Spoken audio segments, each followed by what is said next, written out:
Hello student, कैसे हो आप लोग। चलिए हम आज अपनी क्लास स्टार्ट करते हैं मोस्ट इम्पॉर्टेंट टॉपिक के साथ। कौन सा? Equation of motion. तो हम बात करें कि इक्वेशन ऑफ मोशन होती क्या है। जो कोई इक्वेशन किसी सिस्टम के मोशन को डिफाइन करे उसको हम क्या बोलते हैं? Equation of motion. या हम बोल सकते हैं फिजिकल सिस्टम की जो बिहेवियर होता है उसको हम इन टर्म्स ऑफ मोशन में डिफाइन करते हैं, उसको क्या बोलेंगे? Equation of motion. तो वही चीज यहाँ लिखी है, equation of motion in physics are defined as equation that describe the behaviour of physical system in terms of what? Motion as a function of time। ठीक है। अगर हम बात करें इक्वेशन ऑफ मोशन कितने टाइप्स की होती हैं, तो कितनी? 3 टाइप्स की होती हैं। तो इनका यूज हम किन किन क्वांटिटी को कैलकुलेट करने के लिए करते हैं? वो है displacement, velocity, initial and final velocity, time and acceleration. Okay, अब हम देखते हैं कि हमारी इक्वेशन ऑफ मोशन कौन कौन सी है। तो फर्स्ट इक्वेशन ऑफ मोशन क्या है? v equal to u plus a t. Okay, तो यहाँ पे हमारा v क्या है? v होता है फाइनल वेलोसिटी। क्या होता है? Final velocity. ओके, और जो u है वो क्या रिप्रेजेंट कर रहा है? u इक्वल टू है इनिशियल वेलोसिटी। ओके, और जो हमारा ए है वो क्या रिप्रेजेंट कर रहा है? एक्सेलरेशन। ओके, एंड टी क्या है हमारा यहाँ? टाइम। ओके, अगर हम बात करें सेकंड इक्वेशन ऑफ मोशन की तो क्या दिख रहा है? S equal to u t plus 1/2 a t square. तो यहाँ एस क्या है हमारा? डिस्प्लेसमेंट, यू क्या है हमारा? इनिशियल वेलोसिटी, टी टाइम, ए एक्सेलरेशन। ओके, अब हम बात करें थर्ड इक्वेशन ऑफ मोशन की तो क्या है? v square equal to u square plus 2as। Okay, अब आप बोलोगे कि मैम आपने इक्वेशन ऑफ मोशन तो समझा दी, पर हम इसको कहाँ कहाँ अप्लाई कर सकते हैं? क्या हर जगह इसको अप्लाई करेंगे क्या? नहीं, हम इसको तभी अप्लाई कर सकते हैं जब हमारा जो एक्सेलरेशन होता है वो कैसा हो? कांस्टेंट। अब आप बोलोगे मैम एक्सेलरेशन कांस्टेंट है, कैसे अप्लाई करेंगे? तो रुको मैं बताती हूँ। सपोज यहाँ दिया गया है a equal to x plus 2। Okay, और एक हमारे पास वैल्यू है a इक्वल टू 2। अब बताओ यहाँ एक्सेलरेशन कहाँ कांस्टेंट होगा? इस वाले पे या इस पे? Obviously a equal to 2, right. अगर हम a equal to x plus 2 की बात करें तो आप बोलोगी मैम कि अगर हम x की वैल्यू चेंज कर देंगे तो क्या होगा? हमारा एक्सेलरेशन क्या होगा? चेंज हो जाएगा, करेक्ट। पर a इक्वल टू 2 में क्या है? हमारा एक्सेलरेशन कांस्टेंट है। तो जब हमें नंबर दिया गया, एक्सेलरेशन हमारा क्या हो? नंबर हो, तब हमारी ये इक्वेशन ऑफ मोशन एप्लीकेबल होगी, करेक्ट। अब हम बात करें, अब बोलो आप कि मैम ये इक्वेशन ऑफ मोशन आपने तो बता दी, पर पता कैसे लगेगा हमें कौन से न्यूमेरिकल में किस इक्वेशन का यूज करना है ना? अब ये तो इतनी सारी हैं, अब कैसे बताएंगे कि किस न्यूमेरिकल को सॉल्व करने में हम कौन सी इक्वेशन लगाएं? तो हम देखते हैं जो हमारी फर्स्ट इक्वेशन ऑफ मोशन है वो क्या है? v equal to u plus a t. तो हमें यहाँ पे क्या निकालना है? Final velocity, correct. तो हमें क्या क्या दिया गया? Initial velocity, acceleration of time. अगर हम थर्ड इक्वेशन ऑफ मोशन को देखें वो क्या है? v square equal to u square plus 2as। यहाँ पे भी हमें फाइनल वेलोसिटी निकालनी, पर यहाँ पे इनिशियल वेलोसिटी दी गई है, एक्सेलरेशन दिया गया है और क्या है? डिस्प्लेसमेंट दिया गया है, करेक्ट। तो हम देखें कि अगर हमें टाइम दिया गया हो, अगर हमें फाइनल वेलोसिटी निकालनी हो तो हम किस इक्वेशन का यूज करेंगे? First, correct. और अगर हमें डिस्प्लेसमेंट दिया गया हो बट हमें फाइनल वेलोसिटी निकालनी हो तो कौन सी इक्वेशन? थर्ड। ये क्लियर हो गई ना? अब हम अपनी सेकंड इक्वेशन की बात करें जो क्या है? s equal to u t plus half a t square, correct. अब आप बोलोगी मैम इसमें तो हमें डिस्प्लेसमेंट निकालना है, और डिस्प्लेसमेंट तो हमें थर्ड इक्वेशन में भी दिख रहा था, करेक्ट। बट हम देखें कि यहाँ पे हमें क्या दिया गया है? टाइम, और थर्ड इक्वेशन में क्या नहीं दिया गया था हमें? Time, correct. तो अगर हमें डिस्प्लेसमेंट निकालना हो और हमें टाइम दिया गया हो तो हम कौन सी इक्वेशन लगाएंगे? सेकंड। और अगर हमें डिस्प्लेसमेंट निकालना है बट हमें टाइम नहीं दिया गया हो, क्या दिया गया हो, फाइनल वेलोसिटी, तो क्या कौन सी इक्वेशन लगाएंगे, थर्ड इक्वेशन। चलिए अब हम फर्स्ट इक्वेशन को डिराइव करेंगे। हम देखते हैं कि ये कोई ए पॉइंट है, यहाँ से हमारा ऑब्जेक्ट चलना स्टार्ट कर रहा है, तो इसकी इनिशियल वेलोसिटी क्या दी गई है, u। अगर वो टी टाइम बाद पॉइंट बी पे पहुंच जाता है तब उसकी फाइनल वेलोसिटी क्या है, v। करेक्ट। हम पॉइंट बी से टाइम एक्सिस पे क्या करेंगे, परपेंडिकुलर ड्रॉ किया हमने, करेक्ट। वो किस पॉइंट पे इंटरसेक्ट कर रहा है, सी पे। और हम क्या करेंगे, पॉइंट ए से एक और परपेंडिकुलर हमने ड्रॉ किया बीसी एक्सिस पे, तो वो किस पे इंटरसेक्ट कर रहा है, पॉइंट डी पे। ठीक है, ये हमने ग्राफ देखा, फर्स्ट इक्वेशन के लिए हमने ग्राफ देख लिया। अब हम इसको डिराइव करेंगे, तो हम लिखेंगे let an object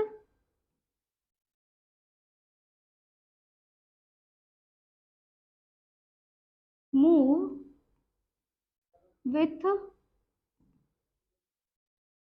initial velocity, क्या है वो हमारी u, है ना, from point A, okay, after time t और वेलोसिटी, यहाँ बोलेंगे ऑब्जेक्ट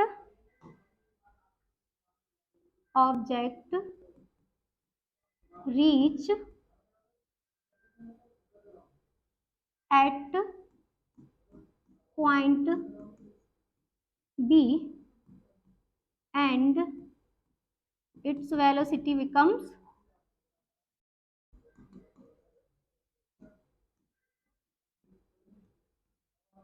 v।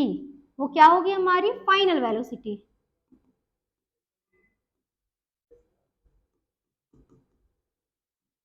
ओके, अब क्या हम क्या करेंगे, परपेंडिकुलर क्या करेंगे, परपेंडिकुलर ड्रॉ करेंगे, है ना।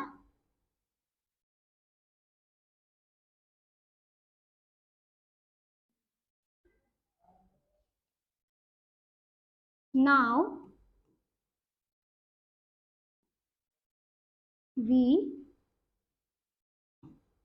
Draw a perpendicular, right.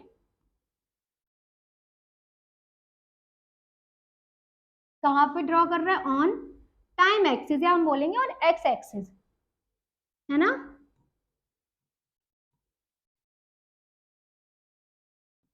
Which intersect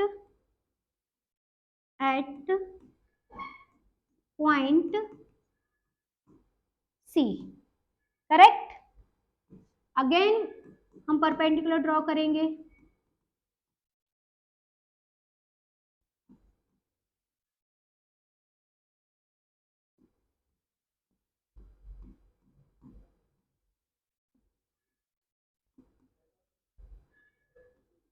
कहां से, ए पॉइंट से।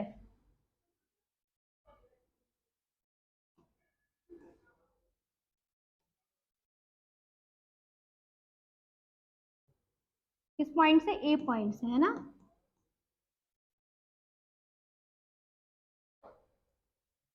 किस एक्सिस पे, on B to C, B C पे, ओके। विच इंटरसेक्ट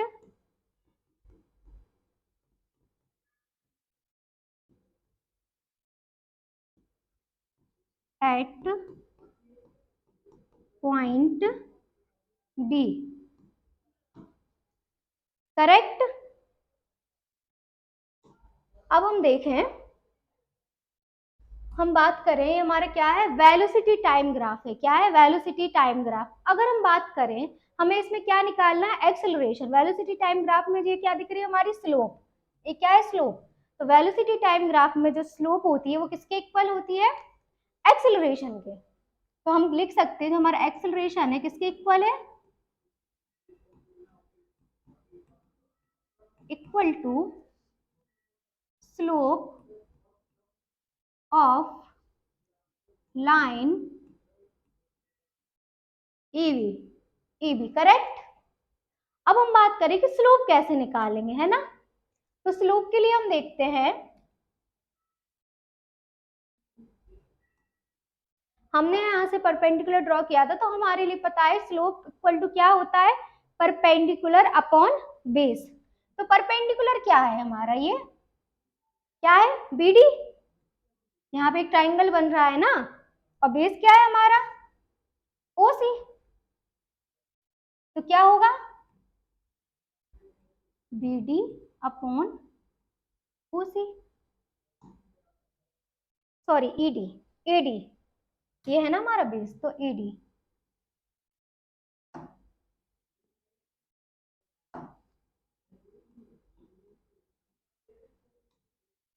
परपेंडिकुलर हमारा क्या है, बीडी, और बेस क्या है हमारा, एडी, करेक्ट। अब हम देखें कि बीडी कहाँ से निकलेगा, है ना, ये तो बी टू सी, तो ये तो पूरा वी है, और ये क्या है हमारा, यू है। अगर हम बड़े में से छोटे को माइनस कर दे तो हमारा क्या निकल आएगा, बीडी, करेक्ट। तो हम क्या लिखेंगे,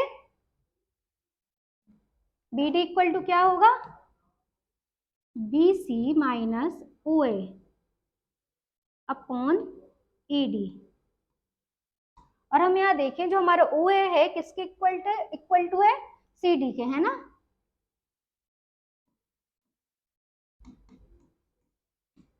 क्लियर। अब क्या हम देखें, हमारी बी सी की वैल्यू कितनी थी, वी, और ओ ए की यू, और एडी हमारा क्या था, टी। तो क्या बना हमारा, v minus u equal to a t. तो v इक्वल टू क्या आया, u plus a t, correct. यही तो हमारी फर्स्ट इक्वेशन ऑफ क्या थी, मोशन। आया समझ। Now second equation of motion, चलिए मैं लिख देती हूँ। सेकंड इक्वेशन ऑफ मोशन होती क्या है, एस इक्वल टू क्या था हमारा, you t plus half a t square. अभी हमारा वेलोसिटी टाइम ग्राफ दिया गया है, इसको तो हम समझ चुके हैं कि हमारा ऑब्जेक्ट ने ए पॉइंट से चलना स्टार्ट किया, टी टाइम बाद वो बी पॉइंट पर पहुंचा, बी से हमने टाइम एक्सिस पे परपेंडिकुलर ड्रॉ किया जो सी पॉइंट पे इंटरसेक्ट कर रहा है, ए से हमने फिर एक परपेंडिकुलर ड्रॉ किया जो डी पॉइंट पे इंटरसेक्ट कर रहा है। ये तो हमारा क्लियर है, बट हमें यहाँ क्या दिख रहा है, हमें क्या निकालना है, क्या फाइंड करना है, डिस्टेंस, है ना, क्या फाइंड करना है, डिस्टेंस। अब हम बात करें, बोले डिस्प्लेसमेंट, तो वेलोसिटी टाइम ग्राफ में जो हमारी डिस्टेंस है, डिस्प्लेसमेंट होती है, वो किसकी इक्वल होती है,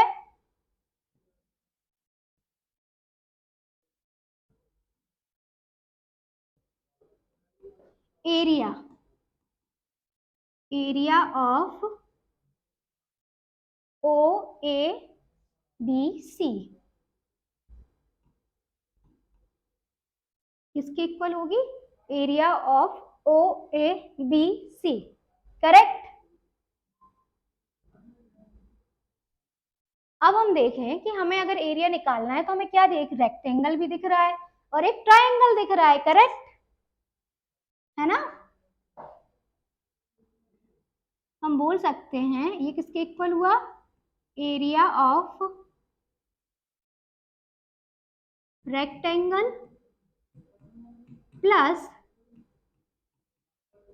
एरिया ऑफ ट्राइंगल, करेक्ट। अब देखें रेक्टेंगल, तो रेक्टेंगल का एरिया क्या होता है, लेंथ इनटू विड्थ, करेक्ट। तो हमारी लेंथ क्या हो गई, टी, विड्थ क्या हो गई, यू, तो क्या हो गया,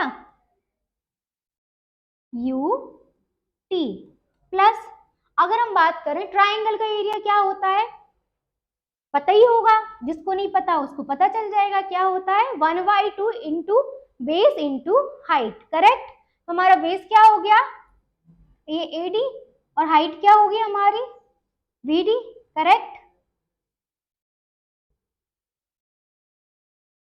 तो बेस हमारा क्या होगा, टाइम, और हाइट हमारी क्या होगी, v minus u, v d equal to हमारा क्या निकला था, v माइनस यू।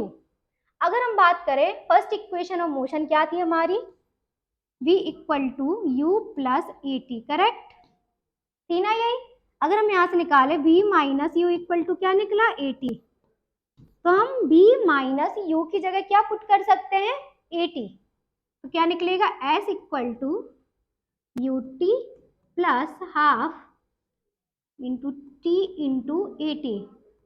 करेक्ट, तो क्या हो गया ये s equal to u t plus 1/2 a t square. तो यही हमारी क्या थी सेकंड इक्वेशन ऑफ मोशन, है ना। ये हमने स्टार्टिंग में ही लिखी थी s equal to u t plus half a t square, यही हमने प्रूव कर दिया।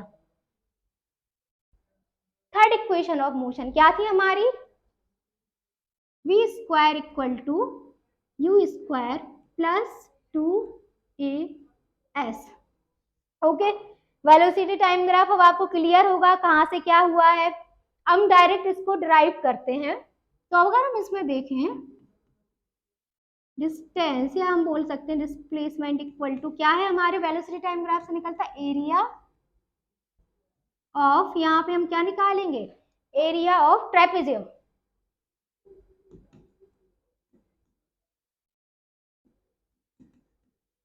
ओ ए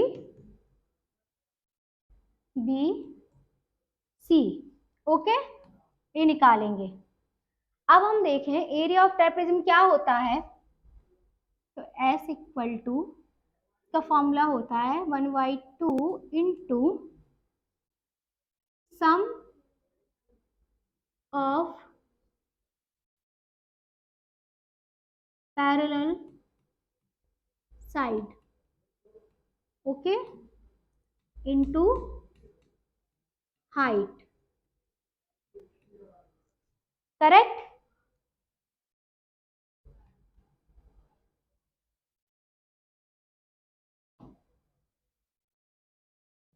तो क्या होगा sum of parallel side. Again हम देखें भाई पैरेलल साइड कौन सी, ये और ये। करेक्ट, तो क्या होगा u plus B.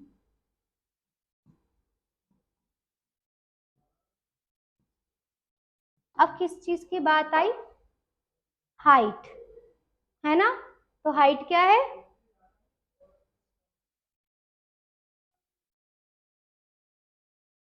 v,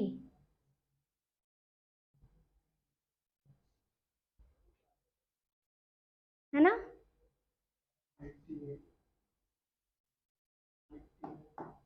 sorry, trapezium के लिए हमारी हाइट क्या होगी t, जब ये हमारी पैरेलल साइड हुई तो हाइट क्या होगी t।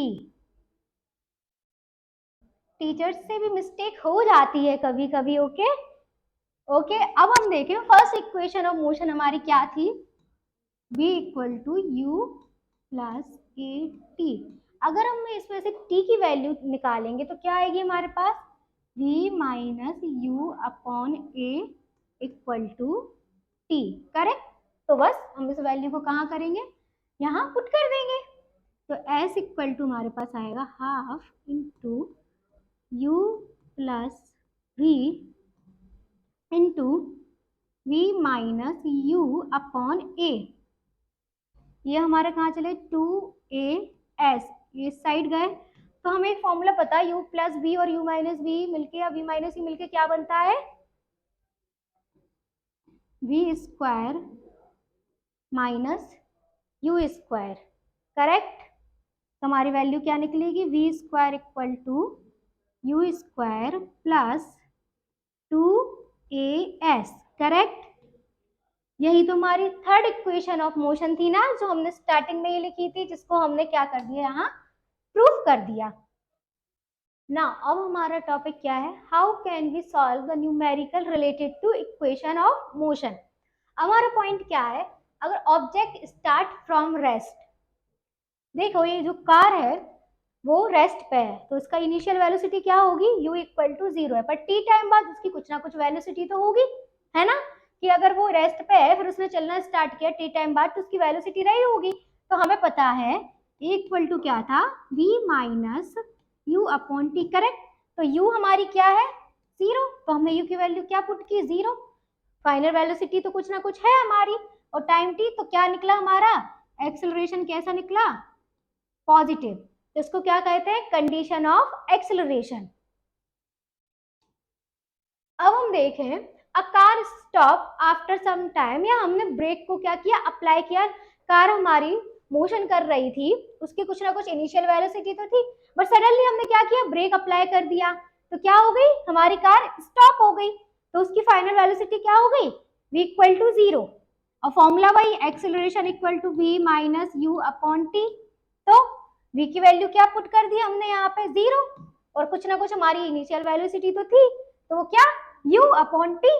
तो हमारा एक्सेलरेशन यहाँ पे क्या हो गया, नेगेटिव। तो इसको क्या बोलते हैं, कंडीशन ऑफ रिटार्डेशन।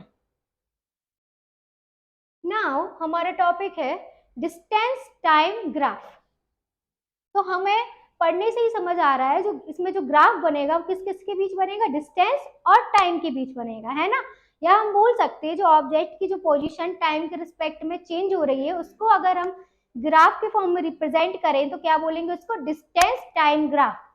तो डिस्टेंस टाइम ग्राफ में जो हमारी डिस्टेंस होती है, वो हमारी डिस्टेंस को हम वाई एक्सिस पे लेते हैं, और जो टाइम होता है उसको हम एक्स एक्सिस पे लेते हैं, ठीक है।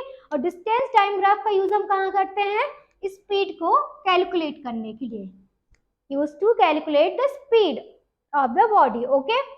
अब हम देखें the distance time graph for a body moving at a uniform speed. What, uniform speed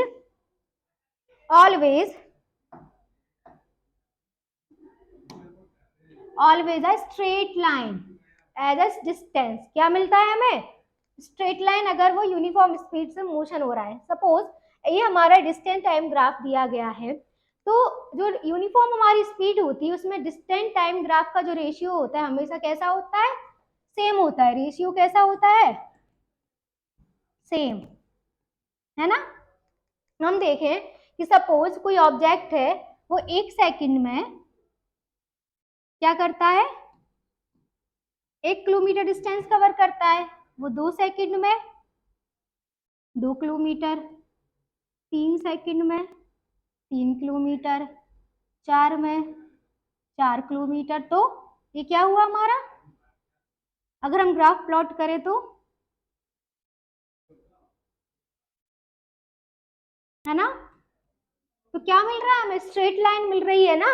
अगर हम इन पॉइंट्स को मिला दें जैसे इसमें मिला हुआ है, तो हमें क्या मिलेगी, स्ट्रेट लाइन ही मिल रही है ना। तो यूनिफॉर्म स्पीड में डिस्टेंस टाइम ग्राफ क्या मिलता है हमें, स्ट्रेट लाइन। अब हम वही बात करें नॉन यूनिफॉर्म स्पीड की, है ना। तो नॉन यूनिफॉर्म स्पीड में हम देख रहे हैं जो हमारा डिस्टेंस टाइम ग्राफ होता है वो हमें स्ट्रेट लाइन नहीं मिल रहा है, कैसा मिल रहा है, कर्व मिल रहा है। क्योंकि इनमें जो डिस्टेंस टाइम ग्राफ का रेशियो होता है वो सेम ही नहीं होता है। सपोज हमारा कोई ऑब्जेक्ट है, वो 1 सेकंड में 1 किलोमीटर चला, सपोज 2 किलोमीटर चला, 2 सेकंड में वो सपोज 4 किलोमीटर चल गया, 3 सेकंड में वो 12 किलोमीटर चल गया, तो क्या हमें स्ट्रेट लाइन मिलेगी, नहीं मिलेगी ना। तो नॉन यूनिफॉर्म स्पीड में डिस्टेंस टाइम ग्राफ हमेशा हमें किस फॉर्म में मिलता है, कर्व के फॉर्म में। अब हम बात करें the distance time graph is parallel to time when the object is at rest. कोई ऑब्जेक्ट है वो रेस्ट पे है ना, तो उसमें हमारा डिस्टेंस टाइम ग्राफ कैसा मिल रहा है, टाइम एक्सिस के पैरेलल मिल रहा है। सब एक सपोज हमने देखा कि हमारा कोई ऑब्जेक्ट है वो रेस्ट पे रखा हुआ है, हम देखते हैं कि 1 घंटे बाद भी वो उसी पोजीशन पे रखा हुआ है रेस्ट में, 2 घंटे बाद भी वही, तो उसने चला तो है नहीं, तो क्या होगा, वो टाइम तो बढ़ रहा है पर हमारी डिस्टेंस क्या है, नहीं बढ़ रही है। तो डिस्टेंस टाइम ग्राफ कैसा होगा, टाइम एक्सिस के पैरेलल मिलता है। अब हम बात करें अगर हमारी डिस्टेंस जो है वो टाइम के साथ कैसी हो रही है, कॉन्स्टेंटली बढ़ती जा रही है, तो हम देखते हैं कि अगर हमारी डिस्टेंस टाइम के साथ बढ़ रही है तो हम ये देखते हैं कि डिस्टेंस टाइम ग्राफ में जो ये लाइन मिली है हमें, इसको हम क्या बोलते हैं, स्लोप। तो डिस्टेंस टाइम ग्राफ में जब डिस्टेंस टाइम के साथ बढ़ती है तो हमें क्या कैलकुलेट करना है, इसमें स्पीड कैलकुलेट करनी है, ओके। तो अगर हम देखें कि हमने देखा था डिस्टेंस टाइम ग्राफ में जो स्लोप होता है वो किसको रिप्रेजेंट करता है, स्पीड को रिप्रेजेंट करता है, करेक्ट। तो ये स्लोप है और हमने यहाँ से परपेंडिकुलर ड्रॉ किया, तो हमारा जो स्लोप होता है वो किसके इक्वल होता है, परपेंडिकुलर अपॉन बेस, करेक्ट। तो परपेंडिकुलर क्या है, ए बी, और बेस क्या है हमारा, ओ बी। तो इस तरीके से हम डिस्टेंस टाइम ग्राफ में क्या कैलकुलेट कर सकते हैं, स्पीड को कैलकुलेट कर सकते हैं। अब है वेलोसिटी टाइम ग्राफ। हमें देखने से भी इसमें पता चल रहा है जो ग्राफ वेलोसिटी और टाइम के बीच बने उसको क्या बोलेंगे, वेलोसिटी टाइम ग्राफ। इसमें हम वेलोसिटी को कहाँ लेते हैं, वाई एक्सिस पे, और टाइम को कहाँ लेंगे हम, एक्स एक्सिस पे, करेक्ट।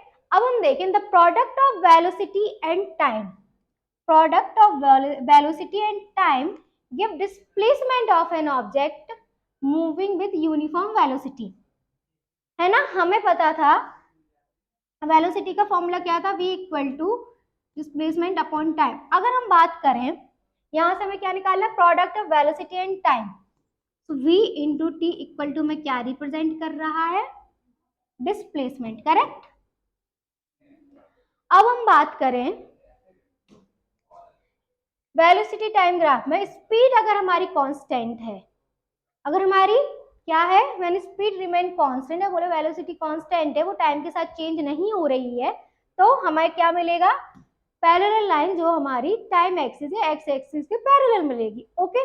अब हम बात करें अगर हमारी वेलोसिटी जो है वो टाइम के साथ कंटिन्यूसली चेंज हो रही है ना। तो हमने अपने डिस्टेंस टाइम ग्राफ में देखा था, जो हमें स्लोप मिल रहा था ये, वो हमें क्या रिप्रेजेंट कर रहा था वहां, स्पीड को। तो वेलोसिटी टाइम ग्राफ में क्या रिप्रेजेंट करेगा, एक्सेलरेशन को, करेक्ट। तो वही स्लोप, हमारा स्लोप कैसे निकलता है, परपेंडिकुलर अपॉन बेस। तो परपेंडिकुलर हमारा क्या हुआ, पी आर, और बेस हमारा क्या हुआ, ओ आर। इस तरीके से हम वेलोसिटी टाइम ग्राफ की हेल्प से एक्सेलरेशन को क्या कर सकते हैं, फाइंड कर सकते हैं। अब हम बात करें जो एरिया, अगर हम बात करें कि वेलोसिटी टाइम ग्राफ में हम एरिया कैसे डिफाइन करते हैं या एरिया को कैसे कैलकुलेट कर सकते हैं, तो हमने देखा था जो एरिया है हमारा, या एरिया कैसे फाइंड करेंगे, तो एरिया जो है हमारा वो किसके इक्वल होगा, उसमें डिस्टेंस के इक्वल माना जाता है, ठीक है। तो किस एरिया की बात चल रही है, ये वाला जो हमारा ओरिजिन से जो हमारी स्लोप की लाइन जाती है, पर जो एक्स एक्सिस के साथ बढ़ेगी, उस एक्सिस के साथ जो हमारा हमें ये क्या मिल रहा है, ट्राइंगल, उसके थ्रू हम क्या फाइंड करेंगे, एरिया, इसको बोलते हैं हमारा डिस्टेंस के इक्वल होता है। तो हमें यहाँ दिख रहा है distance travel equal to area of triangle, क्या दिया गया था, ओ पी आर। यहाँ हम इसको ये भी बोल सकते हैं half of area of rectangle. तो एरिया ऑफ ट्राइंगल हमें पता था क्या होता है, 1/2 इंटू बेस इंटू हाइट, तो क्या होगा, O Q upon O R, correct. ये हमारा क्या हो गया, बेस हो गया, और ये हमारी क्या हो गई, हाइट, करेक्ट। अब हम बात करें when the velocity of a body changes in an irregular manner then velocity time graph of a body is a curved line। अगर वही नॉन यूनिफॉर्म मोशन है तो क्या होगा, कैसा मिलेगा हमें ग्राफ, कर्व्ड लाइन, क्योंकि वेलोसिटी और टाइम का रेशियो ही सेम नहीं है, ओके। अब हमारी जो नेक्स्ट वीडियो होगी वो होगी हमारी इन सबसे अभी तक का मोशन का जितना भी हमने पढ़ लिया है उससे रिलेटेड सारे न्यूमेरिकल। तो मिलेंगे हम अपनी नेक्स्ट वीडियो के साथ।